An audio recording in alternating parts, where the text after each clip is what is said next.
Al chile. Mis amigos, soy Bebe Yamel. Bienvenidos a su chile favorito. Aquí las noticias o te enchilan o te dejan. Doc, vamos a entrarle con el COVID otra vez. Y hay una pregunta que me ha estado haciendo la gente desde hace mucho, que si se la puedo preguntar. Y quiero iniciar con esta pregunta, porque es algo que el presidente ha retomado en las mañaneras y es algo que pues, es noticia. ¿Existe alguna forma de que pudiéramos nosotros acusar penalmente a cualquier doctor, no los centremos en México, por las muertes de la pandemia, como lo hicieron aquí en México, o como, vaya, yo hacía el ejemplo de, vaya, si todo es culpa de Gatell, entonces en Estados Unidos todo es culpa del doctor Fauci? O sea, ¿cómo funciona? ¿Existe una manera en que alguien pueda decir, sabes qué, todas las defunciones por COVID fueron responsabilidad del que manejó la pandemia en el país? Mira, es muy difícil. Desde luego, pues lo pueden intentar. A mí me pueden demandar por estar feo y de que resulte, pues ahí ya dependemos de a ver qué hacemos en el proceso. Pero mira, es muy difícil porque es una enfermedad nueva. Entonces, cuando tú haces un tipo de denuncia es porque habitualmente en medicina lo que sucede es que una persona no sigue las guías de manejo, las guías de tratamiento para una enfermedad, decide irse por la libre e intentar otros tratamientos que no están reconocidos como el tratamiento apropiado.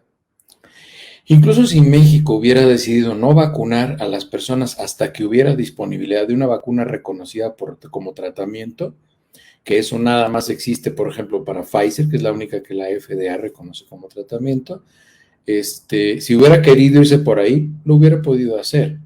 Si hubiera querido irse con los criterios de vacunación de China, por ejemplo, y empezar a utilizar la vacuna de Sinovac o CanSino, desde menores de 3 años para arriba, también lo hubiera podido hacer, porque todos eran fases 3 de investigación clínica para una vacuna nueva para el manejo de COVID. México lo que hizo bien fue sacar las guías de manejo y tratamiento para diagnóstico, tratamiento, identificación, manejo y tratamiento de la enfermedad COVID y los publicó. Ahí está el manual, ya lo hemos compartido aquí. La guía técnica que sacó México hace mucho tiempo, que se supone que fue un acuerdo interinstitucional, y después ya vimos que pues ni tan interinstitucional o no tan convencidos estaban todos en las instituciones, porque pues había quien daba ivermectina y había quien daba dexametasona y había quien daba... Y en la guía de manejo de la Secretaría de Salud de México, no lo digo yo, lo dice la Secretaría de Salud de México, dice que no se debe dar todos esos medicamentos que se daban, ¿no? Entonces, ahí están las guías de manejo y creo que hasta hoy, bueno, pues las autoridades de salud han hecho lo que han podido.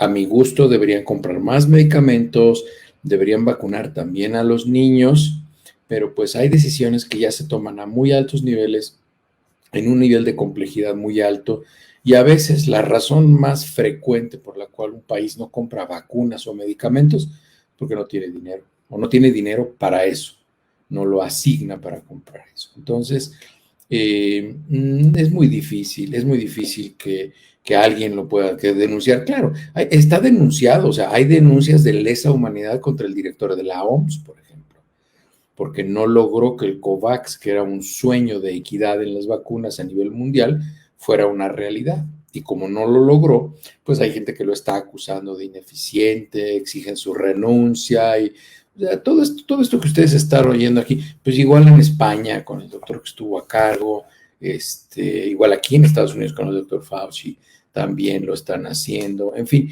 la gente pues puede ser denunciada, lo que sea, pero de ahí a que lo comprueben, no. Cuando si pudieran hacer algo, imagínense que en la siguiente pandemia ya va a haber, pues no nada más una, va a haber 5 o 6 o 10 vacunas reconocidas como COVID, vacunas COVID, COVID-19, que pueden ser utilizadas en las siguientes pandemias, y que un país decidiera no utilizarlas porque de repente vamos a decir que el encargado de la Secretaría de Salud es antivacunas, ¿no? Que pudiera pasar, digo, puede llegar a ser. y entonces deciden no hacerlo. Ahí sí estarían metidos en problemas, ¿no? O que de repente fuera muy mocho el de la Secretaría de Salud y que decidiera que, como leyó en una revista de esas de peluquería, que decía ahí que se utilizaban células fetales para la experimentación en vacunas, entonces, pues no lo va a decir porque pues, nos va a castigar Dios, entonces luego vamos a tener lluvia de fuego en el país, ¿no?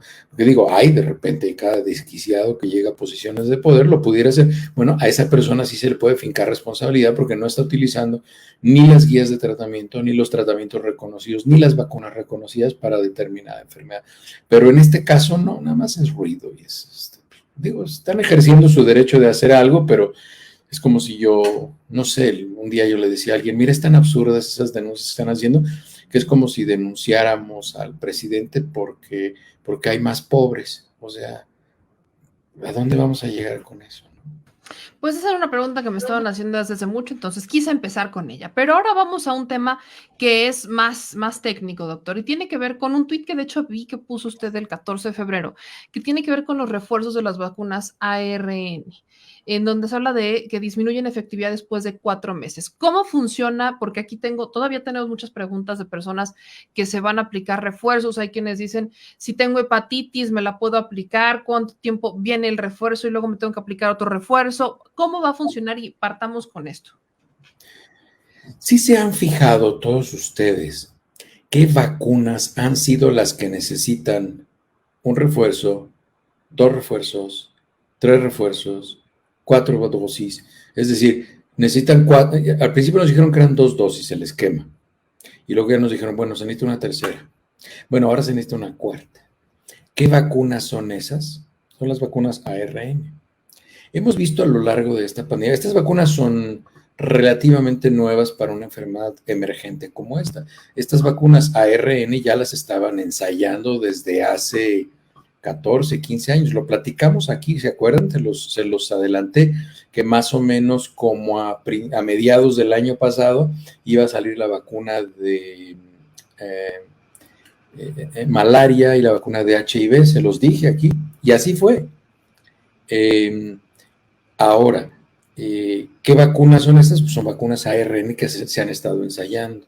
¿Qué es lo que se ha visto? Que las vacunas ARN son muy buenas para generar una respuesta inmunogénica, es decir, para que el paciente esté protegido durante un corto tiempo de manera muy eficiente al principio, pero se empieza a caer su efectividad. Las vacunas de vector viral, las de adenovirus, las de virus de Newcastle, que es la vacuna patria, la de virus inactivados, como la de AstraZeneca, esas tienen un efecto más prolongado. Entonces, acuérdense, ya se los dije aquí, ya se los dije, lo más probable es que al final de esta pandemia se vaya a recomendar que haya una primera dosis de ARN y dosis subsecuentes, probablemente el esquema sea de 3 dosis, vamos a decir, y la primera es ARN para que las personas estén protegidas a las 2 semanas de la primera dosis, la protección empieza a ser presente, el nivel ideal es a las 6, 8 semanas después de la primera dosis, ese es el efecto ideal de la primera dosis, el efecto ideal de la segunda dosis es igual, a las 6 semanas después de la segunda dosis, pero es muy probable que la segunda dosis ya sea de adenovirus, por ejemplo, de adenovirus 5 o de adenovirus 26, o sea, de virus inactivados como AstraZeneca, es decir, va a ser una vacuna combinada, va a ser una vacuna heteróloga, va a ser diferente porque vamos a combinar una vacuna ARN con una vacuna de vector viral o virus inactivado. ¿Por qué? Porque hemos visto que la vacuna de ARN o las vacunas moleculares que se llaman son muy buenas al principio para las primeras semanas y ya después tenemos que poner otro tipo de vacuna. Ahora, doctor, sobre este mismo tema, aprovechamos que venimos con las preguntas. Si hay alguien que tiene hepatitis o que tiene algún tipo de enfermedad o que se contagió de algo, Ya se nos fue el doctor Frisbee, parece que se le fue ahí el internet al doctor Frisbee, pero ese es un tema que me han estado ustedes preguntando mucho. De hecho, aquí hay varios comentarios, ¿no? Dice Karina, a mí me pusieron Pfizer las 2 dosis y el refuerzo de AstraZeneca. Luego, acá en otros comentarios nos hacen sobre las mismas preguntas. Se cortó un poquito el doctor, entonces se salió y ahorita, bueno, supongo que ahorita va a regresar tantito, ya estamos viendo eso. Dicen acá en otros comentarios en cuanto a las vacunas, ¿no? ARN y adenovirus. Dicen otras personas por acá, ¿qué hay de la vacuna Patria? ¿Podría ser aplicada por medio nasal? Ahorita preguntamos eso, que también hay un tema que me estaban pidiendo. Bueno, ya retomó aquí el doctor Frisbee, ya regresó. Ahora sí, se nos cortó un poquito, pero en este mismo tema de las de los refuerzos, personas que tienen hepatitis particularmente me decían aquí, ¿me puedo aplicar el refuerzo? O si tengo alguna enfermedad inmunosupresora, ¿me tengo que aplicar el refuerzo y después de 4 meses me lo tengo que volver a aplicar? No, no lo sabemos todavía, pero las personas que tienen alguna enfermedad que causa inmunosupresión son población de alto riesgo para enfermarse no solo de COVID-19, no solo para que la infección por SARS-CoV-2 sea moderada, grave o incluso cause la muerte. Las personas que tienen algún tipo de inmunosupresión, la que sea, la inmunosupresión cualesquiera que sea, son pacientes que es altamente recomendable que reciban todas las vacunas disponibles para todas las enfermedades infectocontagiosas.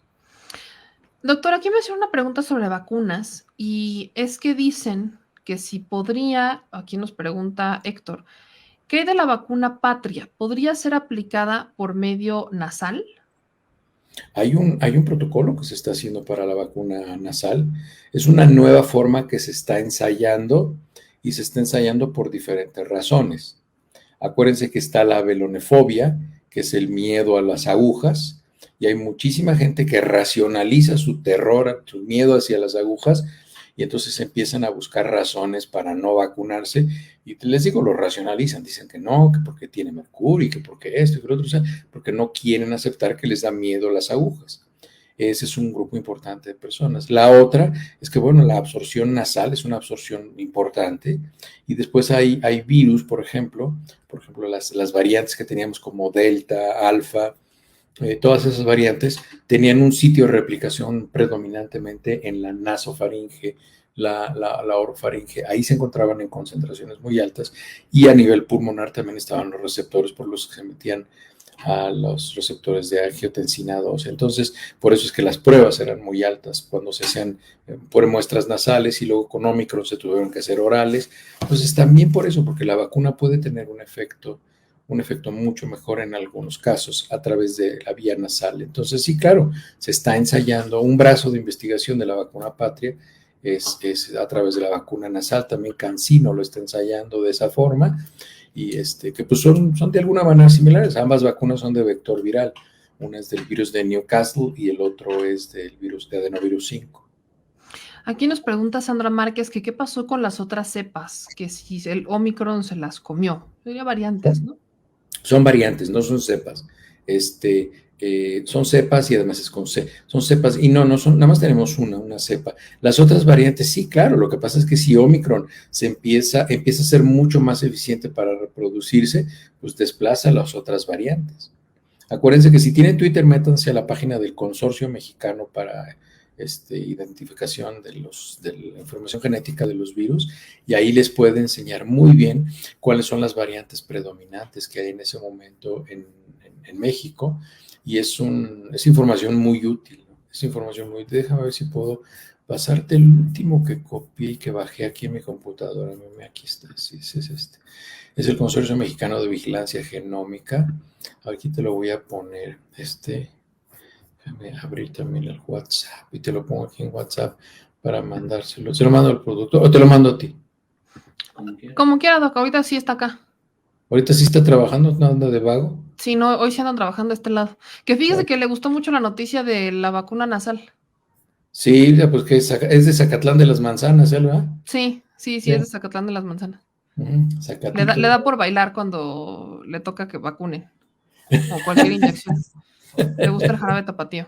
Sí. Le sale lo bailador. Sí. Pues hazlo valiente, meme, hazlo valiente. Mientras ponemos eso, Doc, aquí nos hacen algunas preguntas. Dice Jonathan López, voy a vacunarme con tercera dosis. Mis primeras 2 dosis fueron con AstraZeneca. Tenemos de 2 sopas en la Ciudad de México. ¿Puede ser esa o la Sputnik? ¿Cuál sería la recomendación? AstraZeneca miren, honestamente, la que haya, la que les den. De preferencia, pues bueno, algo que sea combinado, como les estoy diciendo. O sea, sería muy importante que lo hicieran, por ejemplo, si dice que ya lo vacunó. Jonathan dice que AstraZeneca, pues bueno, AstraZeneca se puede poner AstraZeneca también, que es uno de los refuerzos que están poniendo, o se puede poner una dosis de Sputnik V. El problema es que no sabemos qué vacuna le están poniendo de Sputnik V, porque recuerden, Sputnik V es la única que tiene 2 tipos, tiene adenovirus 5 y adenovirus 26. La que más se ha ensayado como refuerzo es la adenovirus 26, es la que más documentación tenemos. Ahora, eso no significa que la de adenovirus 5 no sirva.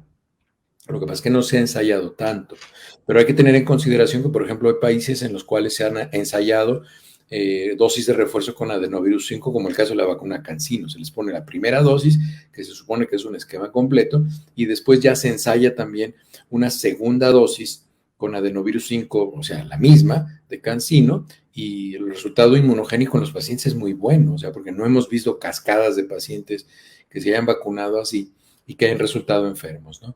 Ahí estamos viendo las gráficas que tú estás poniendo. No sé si quieren hacer grande la República Mexicana, para quien nos preguntaba que si esa cepa había desplazado. Bueno, ahí podrán ver ese pico, si ven rojo Omicron, ahí se están dando cuenta, abajo están los meses, dice septiembre, octubre, noviembre, diciembre, enero.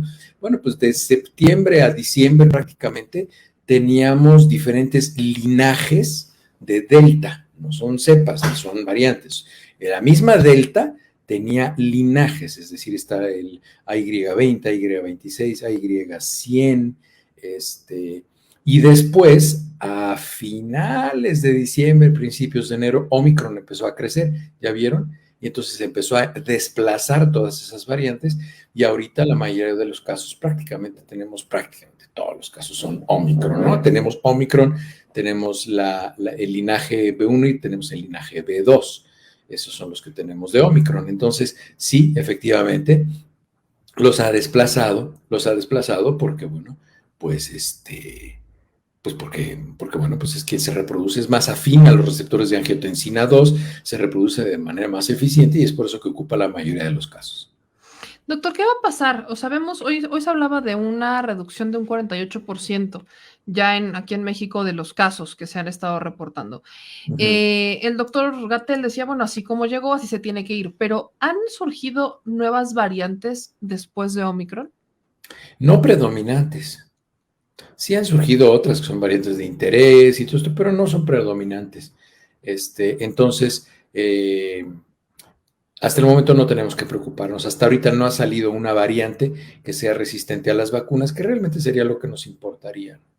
Que las vacunas ya no cambiaran el rumbo de la pandemia porque hubiera una variante de este virus que no fuera susceptible a la capacidad inmunogénica de las vacunas, es decir, que ya no estuvieran defendidas las personas ante esta variante. Ahí sí nos podríamos preocupar, pero hasta ahorita todas las vacunas cubren todas las variantes.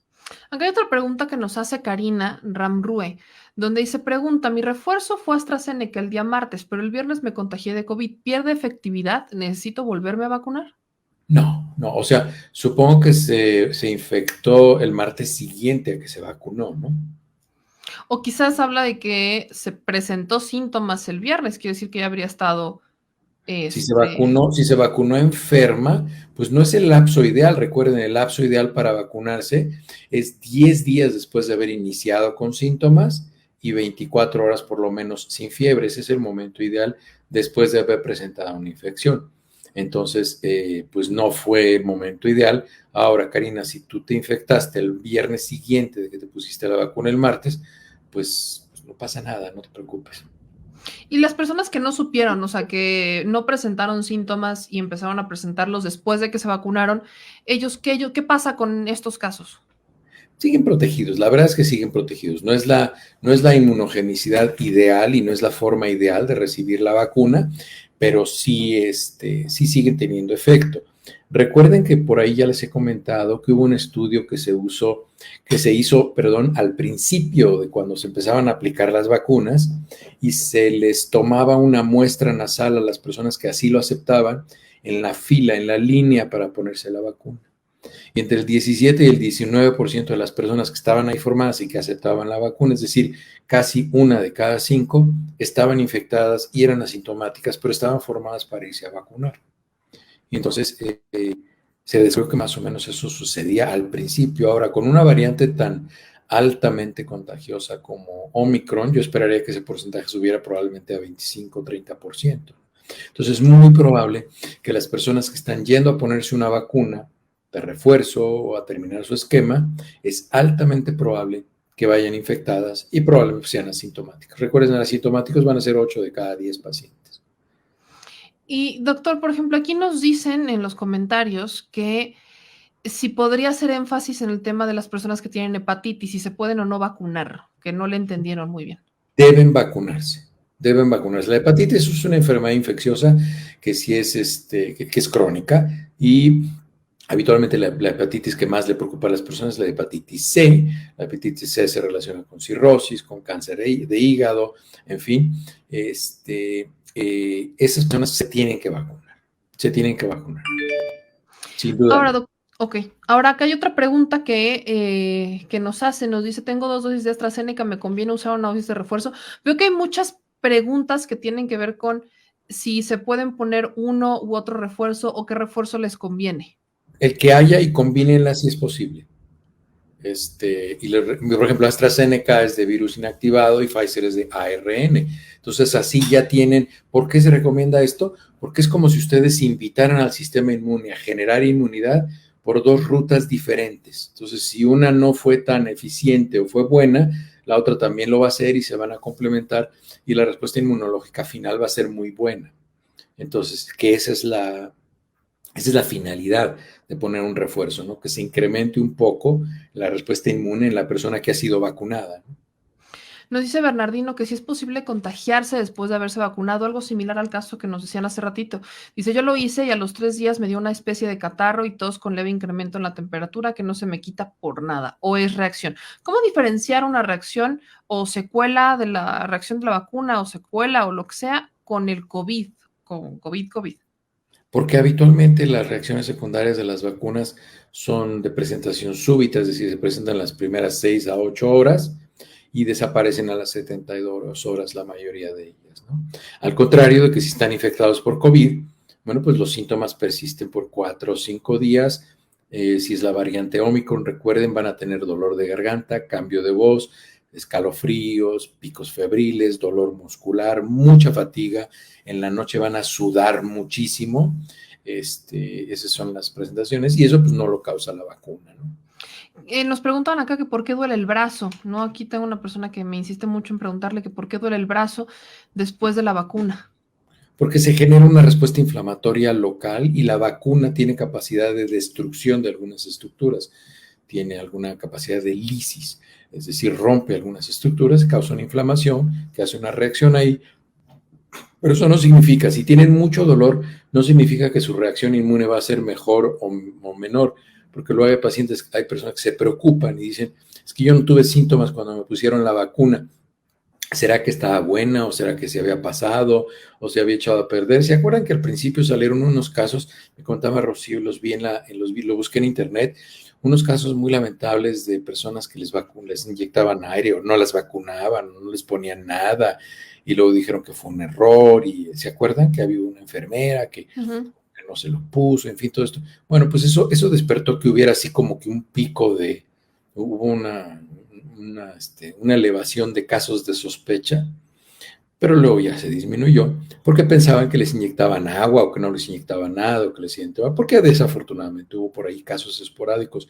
Vi uno en Brasil, en México, uno que por error se hizo así, pero ahora no, pues ya la gente está muy confiada y sí, la reacción local no tiene nada que ver con la reacción qué tan robusta va a ser la reacción inmunológica en el paciente, pero sí de alguna manera pues causa una reacción inflamatoria que es transitoria, ¿no? Se pueden poner una bolsita con hielo y se pueden tomar algo para la inflamación y ya con eso es suficiente.